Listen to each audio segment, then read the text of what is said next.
me chamo Atena Beauvoir Roveda, sou professora de filosofia e hoje a gente vai tratar sobre feminismo e mulheres trans.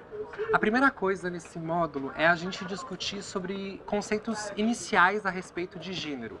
E quando a gente fala de pessoas transgêneras, nós estamos falando de pessoas que romperam com algumas unidades básicas da autenticidade humana.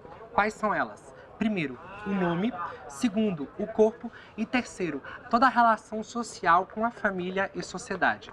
Quando uma pessoa trans, a nível de discutirmos a questão transantropológica, é pensarmos que o nome retrata uma experiência existencial que, para as pessoas trans, ela não reflete a veracidade da existência dessas pessoas. Então, quando uma pessoa trans ela rompe o nome, ela também está rompendo uma perspectiva de gênero construída humanamente ao redor do corpo dela.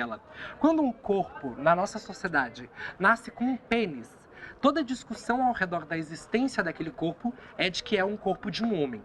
Quando um corpo nasce com uma vagina, a construção existencial histórica, através daquela concepção de um órgão genital, é de que é de uma mulher.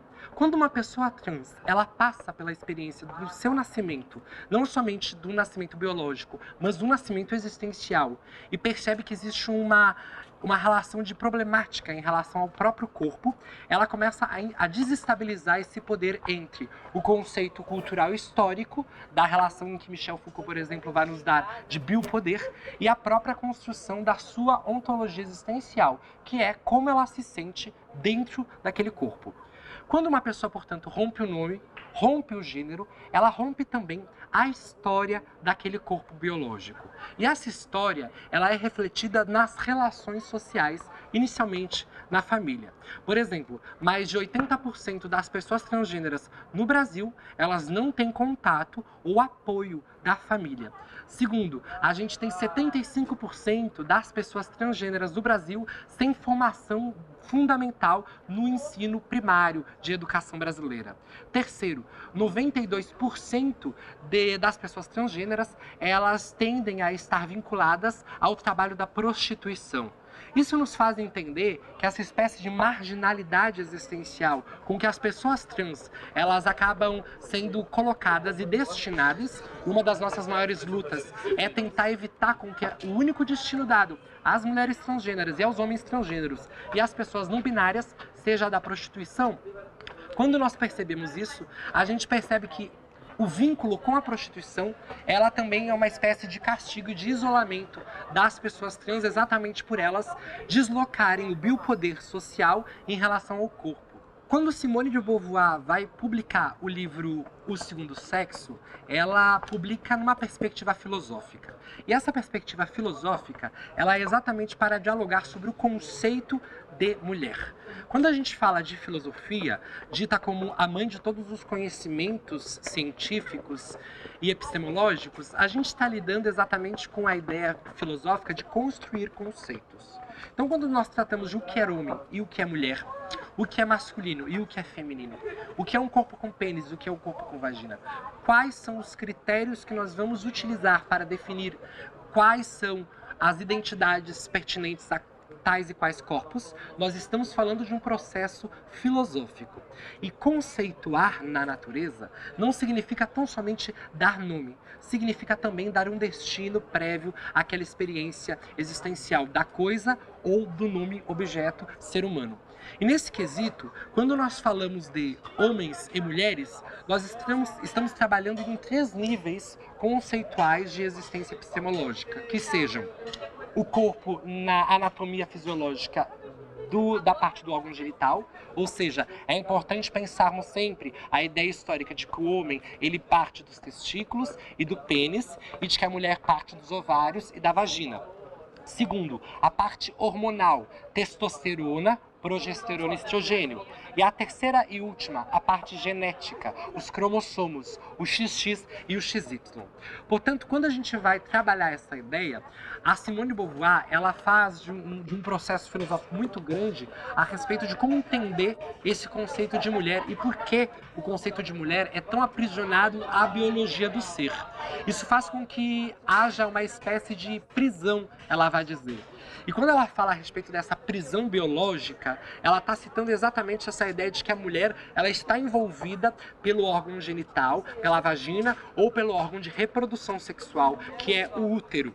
Então, quando a gente começa a questionar com a Simone de Beauvoir que a identidade da mulher é uma identidade sexualizada dentro de um padrão sexista, nós estamos querendo dizer que ela rompe esse primeiro paradigma de que a mulher, o gênero, é aprisionado com o sexo biológico. A Simone de Beauvoir, ela não se preocupa em descaracterizar, por exemplo, a ideia de que o sexo biológico carrega a perspectiva feminina ou masculina. Então, ela não se importando com essa perspectiva, ela só vai cortar o fio existencial histórico entre mulher e o destino de ser fêmea. Quando mais tarde a gente provoca a ideia e o estudo da questão da mulher na segunda e terceira onda, a gente traz problemas de gênero da Judith Butler, em que aí sim ela também pega essa perspectiva da Simone de Beauvoir, em que o destino do órgão genital não prevê o destino existencial do gênero, mas ela vai além. Ela diz também que o corpo não carrega uma função sexual dada pela natureza. A Simone de Beauvoir diz que o gênero e o posicionamento existencial da mulher não é dado pelo órgão genital. E a Judith Butler vai dizer mais tarde que não é somente o gênero que é descompassado com o destino da natureza. O órgão genital também é percebido dessas maneiras. Por exemplo, nós temos na comunidade LGBT+, as pessoas que são intersexuais. O que são pessoas que são intersexuais? Historicamente chamadas como hermafroditas dentro de alguns mitos, as pessoas que nós denominamos atualmente de intersexuais têm a sua experiência existencial do órgão genital incorporada entre aquilo que nós chamamos de masculino ou de feminino. Entretanto, é importante nós pensarmos o quê? Um corpo quando nasce com vagina ou com pênis, e ambos os órgãos estruturados também nos órgãos internos, a medicina ela faz alguns testes para verificar qual é a quantidade de hormônio que existe naquele corpo para que se possa fazer determinados tipos de intervenções cirúrgicas. Estudos americanos nos propõem a idealização de que isso são tidos como mutilações, exatamente porque existiram muitos erros ontológicos mais tarde, quando as pessoas cresciam em corpos que haviam sido feito intervenções cirúrgicas, mas essas intervenções escolheram um órgão genital que não se adequava à experiência existencial desse ser. Por exemplo, um pênis e uma vagina. Aí faziam uma intervenção para deixar somente o pênis, e quando esses indivíduos cresciam, esses indivíduos se identificavam como mulheres e se questionavam no padrão social de que mulheres não têm pênis.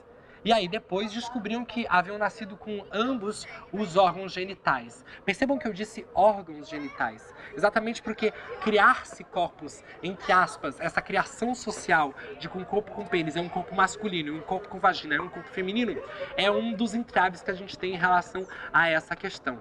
Portanto, é importantíssimo nós analisarmos Judith Butler para compreender essa distinção.